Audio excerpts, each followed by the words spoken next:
Assalamualaikum warahmatullahi wabarakatuh. Perkenalkan, nama saya Wahyuri Ramadan Nugroho, NIM A220190008 dari Program Studi Pendidikan Pancasila dan Kewarganegaraan Universitas Muhammadiyah Surakarta. Di sini saya akan mempresentasikan makalah dari tugas UTS, yaitu pertama mengenai pendahuluan. Di pendahuluan ini ada urgensi perencanaan pembelajaran dan pengelolaan kelas. Di sini pembelajaran adalah kegiatan inti dalam proses pendidikan. Karena melalui kegiatan ini pembelajaran kita berharap dapat mencapai tujuan pendidikan. Selain itu, pembelajaran itu sebagai guru harus profesional, tekun dan teliti dalam kegiatan pembelajaran, sehingga proses kegiatan pembelajaran nantinya akan berjalan dengan lancar, sesuai dengan rencana.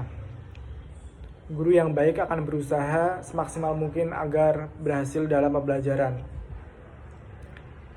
Jadi perencanaan pembelajaran dan pengelolaan kelas sangat penting untuk kegiatan analisis sistematis dan dikembangkan oleh tenaga pendidik.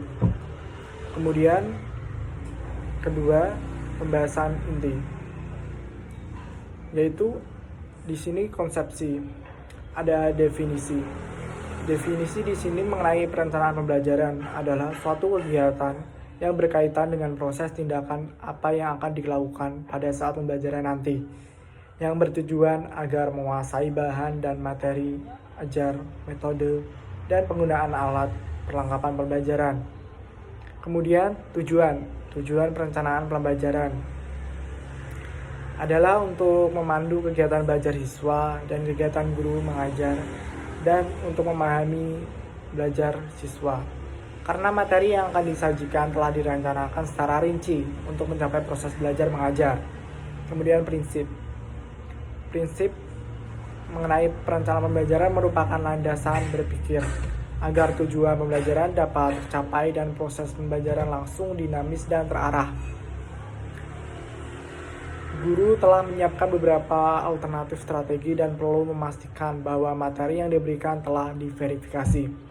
Kemudian manfaatnya. Manfaat dari perencanaan pembelajaran dan pengelolaan kelas adalah membantu guru agar segala rencana dan pembelajaran lebih tersistematis dan terarah, mengurangi kegiatan yang bersifat trial and error, dan dalam mengajar, memberikan kesempatan pada guru untuk mengembangkan profesionalnya dalam mengajar di ruang kelas. Kemudian landasan. Di sini ada landasan dasar yuridis dan teoritik perencanaan pembelajaran. Landasan teoritis sesuai dengan pendidikan kewarganegaraan dimaksudkan untuk membentuk peserta didik menjadi manusia yang berpedoman pada Pancasila dalam kehidupan sehari-hari sesuai dengan pasal 2 UU nomor 20 tahun 2003 mengenai pendidikan nasional berdasarkan Pancasila dan Undang-Undang Dasar Negara Republik Indonesia tahun 1945. Kemudian instrumen. Di sini instrumen saya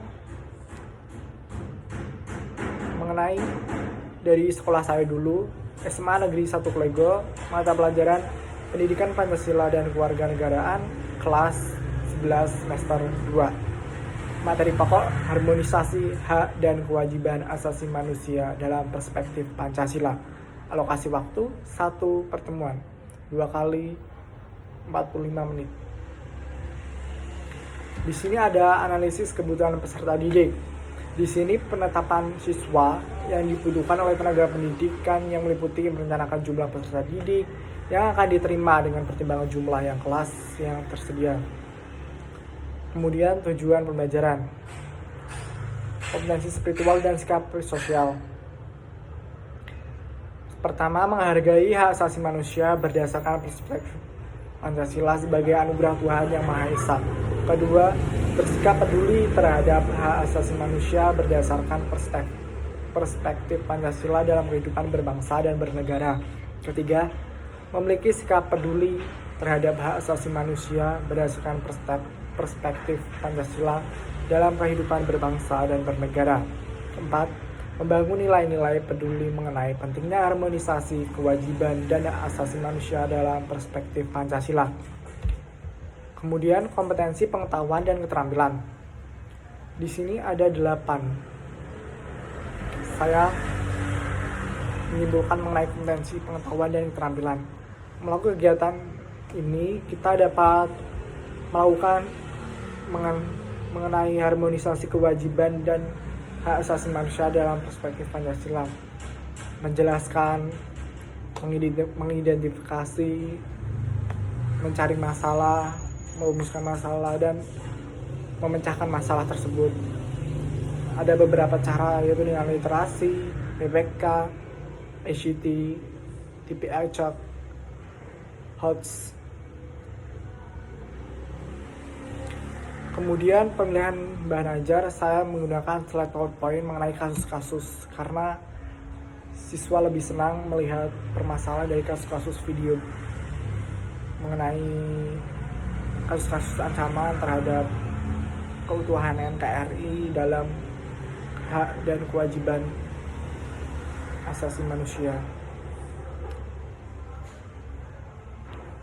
Kemudian implikasi perencanaan pembelajaran dan pengelolaan kelas bagi guru dan atau calon guru. Di sini ada karakteristik siswa dan karakteristik guru. Dari karakteristik siswa terlebih dahulu, guru dapat memperhatikan faktor-faktor yang ada pada diri siswa, karena siswa memiliki karakteristik yang berbeda-beda. Di sini kita tahu bahwa prinsip perhatian, prinsip transfer, prinsip retensi itu sangat penting dalam penanganan karakteristik siswa. Kemudian karakteristik guru. Dalam kewenangan profesional, guru dituntut memiliki beberapa kecakapan, di antaranya kompetensi psikologis, karakteristik kepribadian yang sangat penting. Kemudian kompetensi kognitif, kompetensi afektif, dan kompetensi psikomotor. Itulah presentasi yang dapat saya sampaikan. Dari kesimpulannya, yaitu perencanaan pembelajaran dan perencanaan kelas pada dasarnya sangat penting dan menunjang berlangsungnya kegiatan belajar. Tidak hanya menitik beratkan pada kegiatan guru atau kegiatan siswa saja, akan tetapi guru dan siswa secara bersama-sama berusaha mencapai tujuan pembelajaran yang telah ditentukan. Tujuan akhir dari proses ini adalah perubahan perilaku siswa.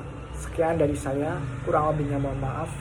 Billahi taufiq wal hidayah. Wassalamualaikum warahmatullahi wabarakatuh.